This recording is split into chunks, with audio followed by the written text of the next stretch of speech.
Antes de renunciar, o governador Eduardo Leite enviou para a Assembleia Legislativa um projeto de lei que reajusta os salários dos servidores, com um aumento de 6% nos vencimentos do funcionalismo.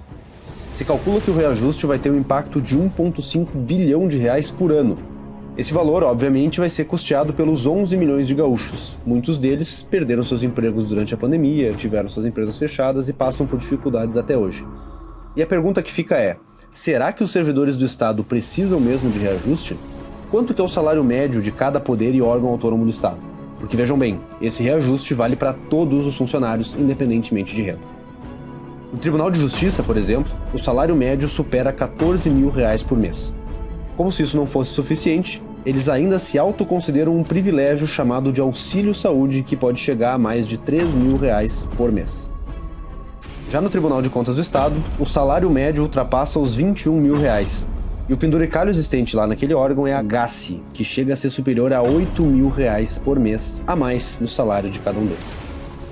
No Ministério Público Gaúcho, o salário médio passa dos 18 mil reais, sem contar o auxílio saúde, também autoconcedido, que ultrapassa os 3.500 reais a depender do salário da pessoa.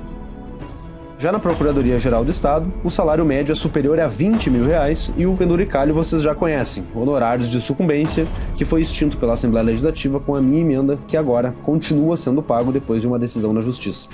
A média desse penduricalho em 2021 foi de mais de 10 mil reais por procurador. Na Defensoria Pública do Estado, o salário médio é de quase 17 mil reais e, obviamente, eles ainda contam com aquele auxílio saúde autoconcedido que pode chegar também aos seus 3 mil reais por mês. E para encerrar, na Secretaria da Fazenda, o salário médio é maior do que 25 mil reais por mês e eles têm um penduricalho chamado Prêmio de Produtividade, que nada mais é do que um prêmio para fazer o seu próprio trabalho, superior a 8 mil reais por mês. Claro que todos esses valores são valores médios. Existem servidores com salários menores e também servidores com salários ainda maiores do que esses, com um número maior de penduricalhos, e alguns até ultrapassam o teto constitucional de vencimentos. Em comparação, o salário médio no setor privado é de R$ 2.331. Quem tem ensino superior completo chega a R$ 5.125 e aqueles que têm mestrado a média de R$ 7.458 por mês. O grande problema dessa proposta de aumento de 6% de salário é que ele engloba desde o servidor que ganha 30 mil reais até aquele que ganha 1.000 e pouco, 1.500, 2.000.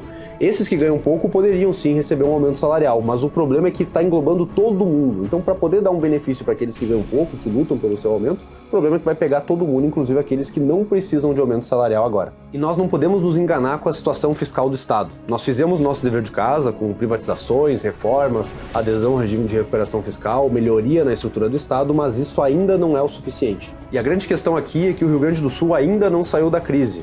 Nós fizemos sim os primeiros passos, como as privatizações, reformas estruturais, adesão ao regime de recuperação fiscal, mas isso demora um tempo para dar o resultado.